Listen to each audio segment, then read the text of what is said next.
В прямом эфире телеканала «Якутия-24» программа «Итоги дня». Поговорим о главных событиях за сегодня. С вами Василий Радченко, и в этом выпуске.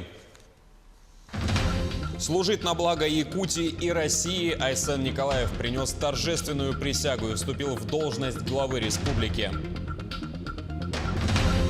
Сегодня якутяне отмечают сразу несколько праздников. Одним из самых важных для Якутии стал День ее государственного суверенитета. Какие торжественные мероприятия прошли в столице и районах? Свой профессиональный праздник сегодня отметили и воспитатели. В честь этого события, чтобы рассказать о их столь значимой профессии, наши корреспонденты посетили один из детских садов Алдана. До школы с ветерком ученики поселка Чульман Нерюнгринского района получили новый автобус, который безопасен и оснащен всем необходимым. Скаковой сезон 2018 официально объявлен закрытым. Сегодня на главном ипподроме Якутска прошли финальные скачки. Кто одержал победу и насколько активными в этот день были болельщики?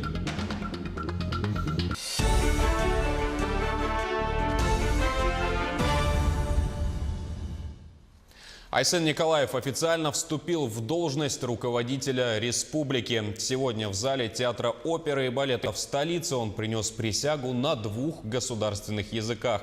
Избранный глава отметил, что во всех своих помыслах и действиях будет руководствоваться словами присяги, и отметил великую ответственность перед населением республики. На торжественной церемонии побывала и наш корреспондент Саргалана Захарова.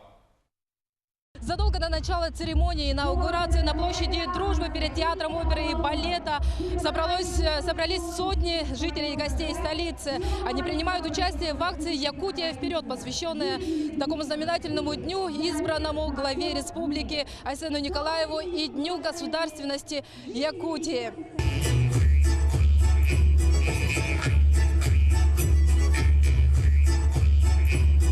Гости церемонии начали собираться в театре еще за час до события. По традиции, среди гостей члены правительства республики, парламентарии, общественники, главы районов Якутии. Работа большая, кропотливая. Работа предстоит в благо развития республики, причем на долгий период. И для нас это очень важно всем. Мы ждем перемен, мы ждем прогресса, мы ждем новаций. Сегодня желает вся республика Айсену Сергеевичу благоприятного времени и успехов на посту главы республики. На церемонии по традиции избранному главе вручают особый церемониальный знак. Он является символом высшего должностного лица Якутии. Айсену Николаеву знак передал первый президент республики Михаил Николаев. Стоит отметить, что именно в период его руководства, 28 лет назад, был установлен государственный суверенитет республики.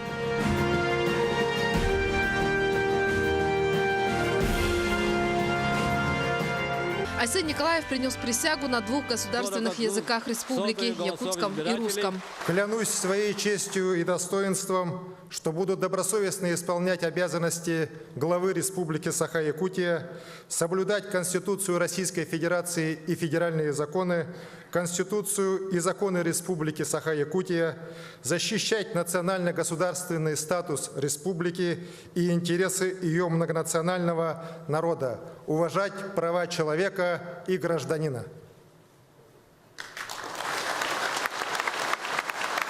В своей речи он отметил, будет работать для того, чтобы Якутия стала форпостом развития северо-востока России, и поделился, каким будет его первый указ в должности главы. Сегодня вечером, после вступления в должность, первым я подпишу указ об экологическом благополучии Республики Саха-Якутия. Этот указ определит меры по сохранению окружающей среды, чистоты лесов и рек республики, снижению ущерба экологии от деятельности промышленных предприятий, по созданию безопасной и комфортной среды в населенных пунктах республики, по формированию экологической культуры всего нашего общества. Вступление в должность главы республики Айсена Николаева поздравил полномочный представитель президента страны на Дальнем Востоке Юрий Трутнев. На выборах люди оказали вам большую поддержку. У вас один из лучших результатов выборов Российской Федерации. Это говорит о том, что люди верят в вас, доверяют и уважают вас. И это очень важно. Потому что доверие людей – это и есть та сила, с помощью которой можно изменять жизнь в республике. Именно на доверие людей надо опираться. Сразу после торжественной церемонии уже на улице перед театром Айсен Николаев выступил перед якутянами. Поздравил с Днем государственности республики, который сегодня широко отмечали в столице, а завершил действо Большой Осохой. Сарглана Захарова, Владимир Павлов, Якутск. Как уже говорилось ранее, церемония инаугурации символично прошла в День государственности республики. Напомню, что 28 лет назад, в 1990 году, Якутия подтвердила свою приверженность к федеративному устройству России. Принятие декларации о государственном суверенитете республики стало отправной точкой нового этапа в жизни региона. Так, общественность сегодня почтила память людей, которые стояли у истоков создания и развития нашей республики и возложили цветы к их памятникам в столице. Уважаемые участники сегодняшнего торжественного митинга, когда мы собрались для того, чтобы возложить цветы одному из основателей якутской государственности, Платону Алексеевичу Аюнскому. Действительно, личность Платона Алексеевича, она велика, многогранна. И тот вклад, который он внес в развитие нашей родной Якутии, неоценим. Мы специально ко Дню Республики вчера сдали спортивную новую площадку. Во-первых, это для мини-футбола, для волейбола, баскетбола. И сегодня уже с утра спасибо огромное Владимиру Викторовичу Солодову, ну и, конечно же, Айсену Сергеевичу Николаеву. Наше общежитие, которое вот мы строим второй год на улице Губина. Надеюсь, в скором времени мы его сдадим, буквально вот в ноябре. Было принято решение выделить Северо-Восточному федеральному университету 160 миллионов рублей. Я очень надеюсь, что у студентов будут точно таких же условий, как сейчас. В этот день мы отдаем должную дань нашим выдающимся деятелям. Мы видим, что наша республика поступательно развивается, идет развитие промышленности. Сегодня мы уже являемся центром нефтегазодобычи нашей страны. Развивается отрасль золотодобычи. Вчера, вот, допустим, был открыт участок дороги, федеральной дороги Вилюй. Строятся федеральные дороги, республиканские дороги, социальные объекты. Сегодня я встречался с учениками 5-й школы, и мы видим, что система образования у нас на очень высоком уровне. Также в честь знаменательной даты праздничный молебен прошел сегодня в Преображенской церкви в Якутске. Архиепископ Ленский и якутский Роман поздравил всех якутян. Молебен посетили первые лица Якутии, в том числе и руководитель региона Айсен Николаев.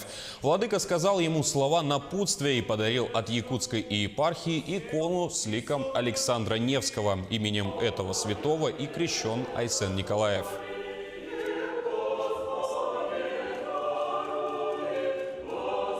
В рамках праздника сегодня в столице состоялось и торжественное открытие бульвара Учителя. В 2018 году в Якутске в рамках приоритетного проекта формирования комфортной городской среды по итогам рейтингового голосования ведут благоустройство 4 общественных пространств, в том числе и бульвар Учителя.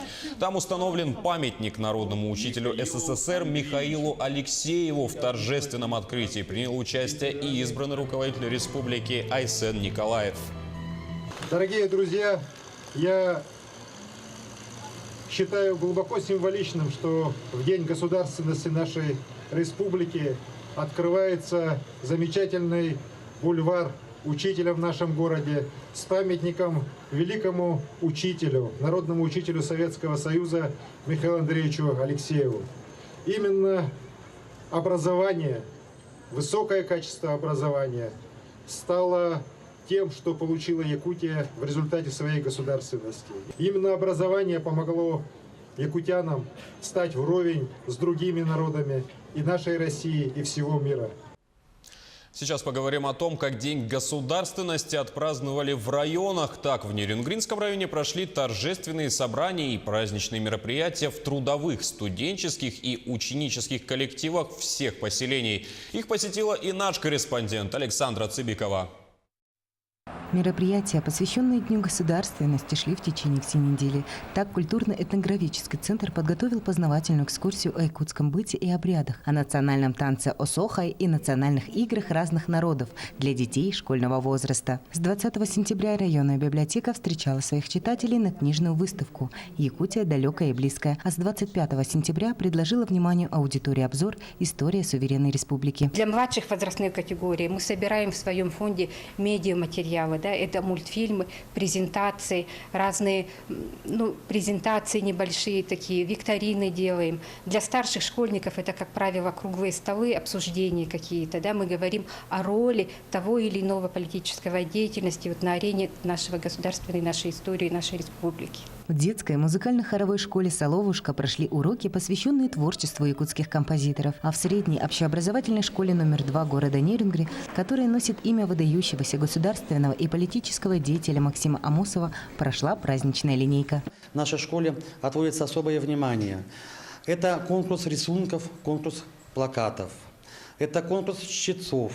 Кроме этого, у нас работает школьный музей, в который производятся постоянные экскурсии обучающихся. Каждый год в школе готовится особая программа, в которой задействован весь коллектив. И в этом году прошло много интересных встреч, мероприятий и уроков об истории развития родной республики. Хотелось бы еще поздравить всех жителей республики с этим прекрасным праздником. И также ребят я бы хотела пожелать, чтобы они больше узнавали о людей, которые развивали нашу родину, любить ее, а также стараться делать для нее лучшее. Традиционно в День государственности республики нерюнгринцы почтили память великих сыновей народа. Отрадно, что благодарные потомки помнят основателей государственности республики и гордятся историей народа Саха. Александра Цыбикова, Вадим Барашков, Нерюнгри. В Ленске республиканский праздник отметили концертом и выставкой творческих работ. Жители и гости города собрались в Центре досуга и народного творчества. Там побывала и Анна Кожевникова.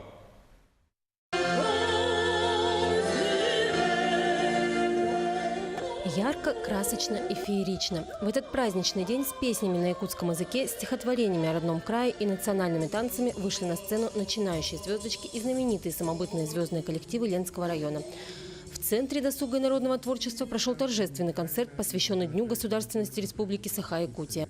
Программа нацелена на то, чтобы показать, чем сегодня занимаются наши коллективы, да, творческие коллективы, как города, так и района. Потому что в нашей программе принимают участие коллективы не только города, но и поселений, как Артанахара, Бичинча, Чимча. Поприветствовать ленчан и гостей города пришла заместитель главы района Нина Истафьева. Она поздравила всех собравшихся с одним из главных праздников якутян и наградила активных жителей района благодарственными письмами. Успехи наших жителей, достигнутые в области экономики, социальной сферы, культуры и духовности – это прочная основа, хороший потенциал для новых свершений во имя процветания родного района. В этот день исполнили свои красивые самобытные песни народные вокальные ансамбли «Ие» и «Русская песня», солист Евгений Сивцев, а русские хороводные танцы продемонстрировал народный коллектив «Вдохновение». Праздничные поздравления в этот день прозвучали от заместителя главы муниципального образования город Ленск Василия Козырева и от заместителя 4-го созыва районных депутатов Алексея Чувашлева. Очень символично, что сегодня, в День государственности республики, вступает в должность глава республики Айсен Сергеевич Николаев, новый лидер якутян. Дорогие ленчане, примите в этот день самые искренние пожелания счастья, крепкого здоровья, благополучия, удачи и успехов во всех добрых и благородных начинаниях. В фойе Центра досуга и народного творчества зрители могли ознакомиться с выставкой рисунков и рукоделием местных мастериц и даже приобрести изделия с национальными русскими и якутскими орнаментами. Анна Кожевникова, Виталий Андреев, Ленск. А для жителей города Мирного администрация города организовала вечернюю развлекательную программу. Ежегодно мы приглашаем звезду якутской эстрады. В этом году к нам приехал известный артист, шоумен, певец Сэмэтэй. Сегодня это радостный день. Раньше тоже ходили, мы всегда ходим. Настроение поднимает, мы сами рады, люди радуются.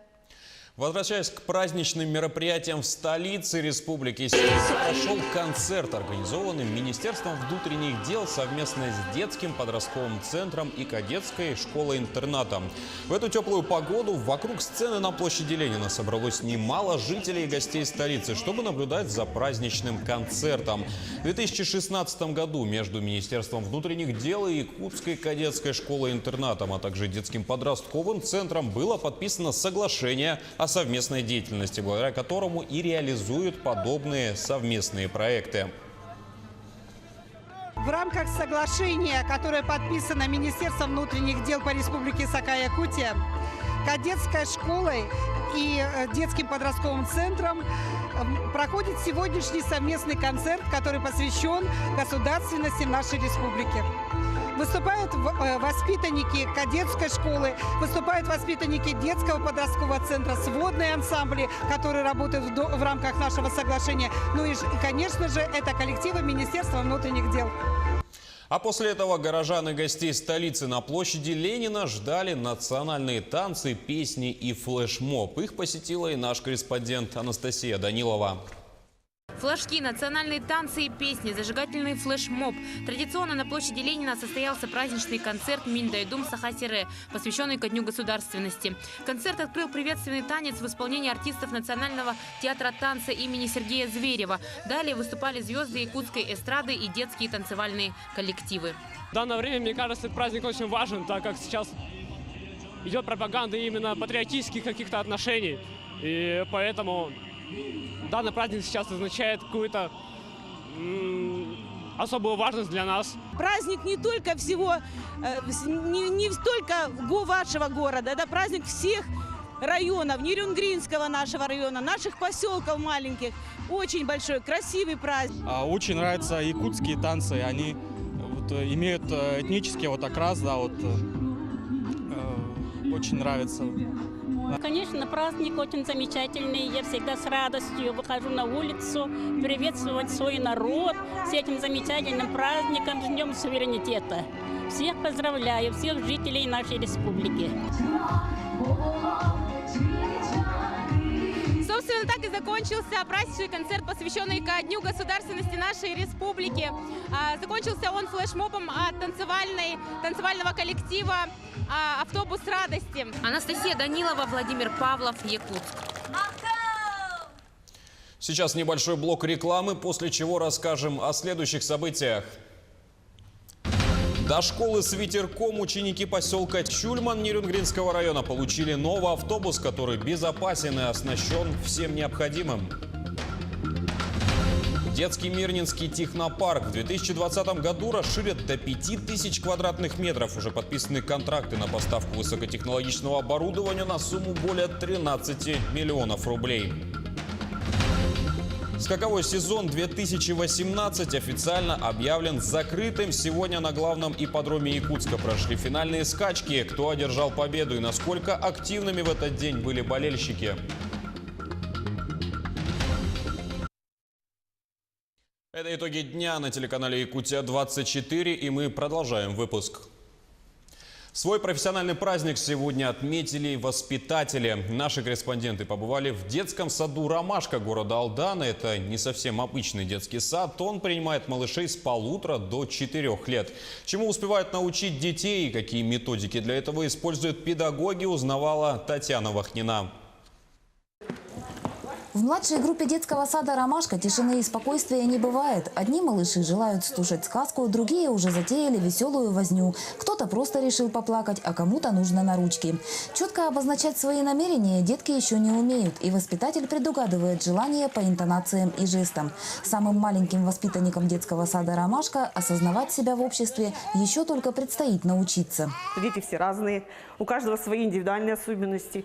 И нам нужно понять, что ребенку нужно, какие у него особенности, да, какие у него потребности. Естественно, пока мы это все во время адаптации мы все это узнаем и стараемся так, чтобы каждому ребенку было у нас в детском саду комфортно.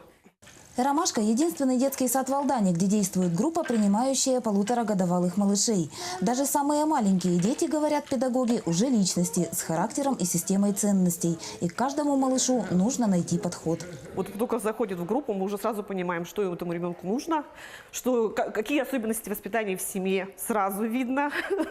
Поэтому нам даже разговаривать с родителями не нужно, что сразу все понимаем. Всего в детском саду 3 группы. У старших воспитанников занятия физкультурой. В ближайшие месяцы мальчишки и девчонки отметят 4-летие, а в следующем году покинут садик. Осенью выпускники «Ромашки» придут в средние и старшие группы детсадов города. Наши дети участвуют во многих конкурсах районного и российского масштаба. В «Золотой сказке», «Живая лирика», мы ходим, читаем стихи. Конечно, может быть, что-то маленько по-детски, но в то же время на свой возраст они все выполняют и стараются соревноваться с детьми старшего возраста.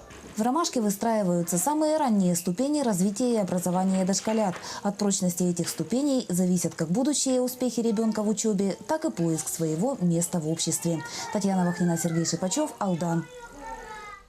О самом необычном воспитателе, который работает в одном из детских садов города Ленска, расскажет Светлана Балеева. Самый необычный воспитатель Ленского района работает в детском саду «Сказка». Сергей Кириллов – единственный педагог-мужчина. Приехал в Ленск из Алекнинского района села Мачи 5 лет назад. С тех пор воспитывает ленских ребятишек. Пришел устраиваться на работу сюда, в детский сад «Сказка». Здесь радушно меня приняли.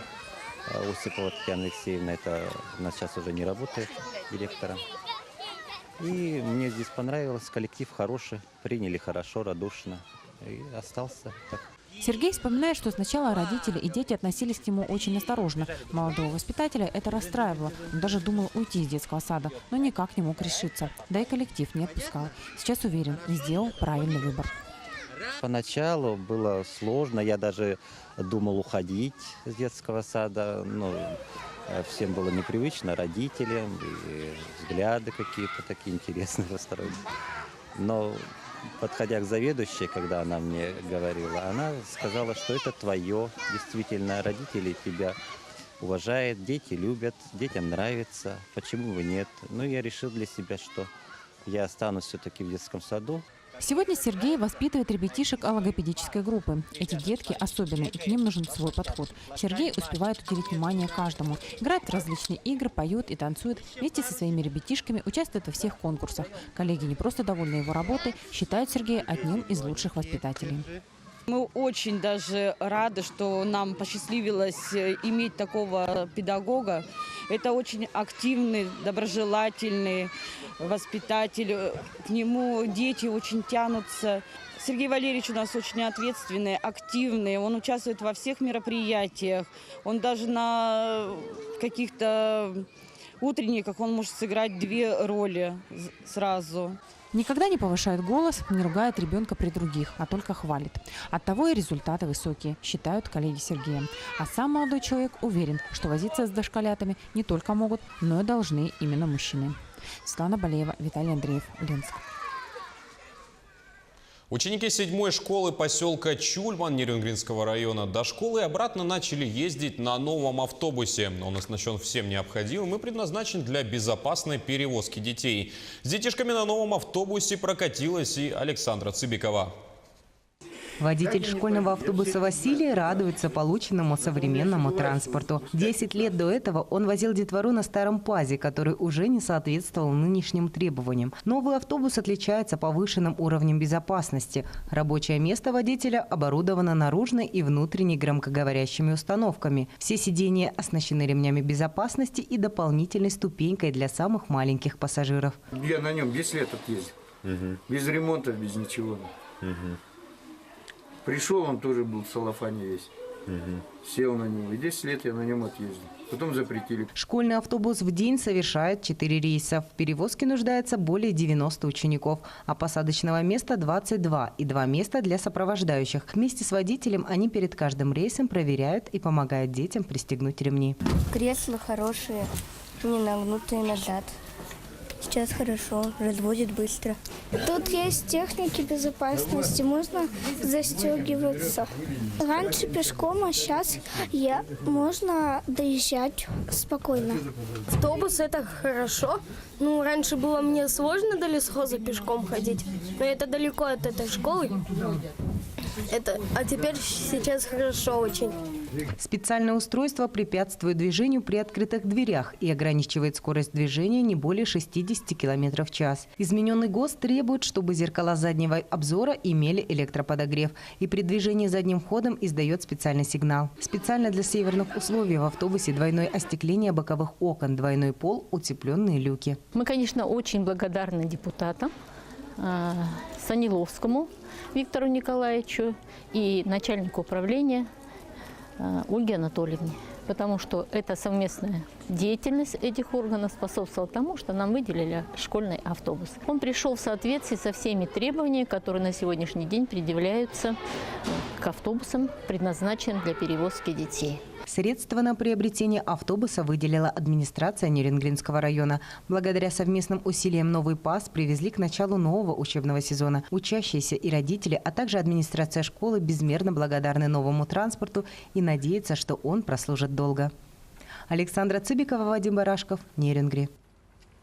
Детский Мирнинский технопарк в 2020 году расширят до 5000 квадратных метров. Уже подписаны контракты на поставку высокотехнологичного оборудования на сумму более 13 миллионов рублей. Несмотря на то, что технопарк начал обучение по новым направлениям, официальное открытие состоится в ноябре этого года. Подробности у Марферины Алексеевой.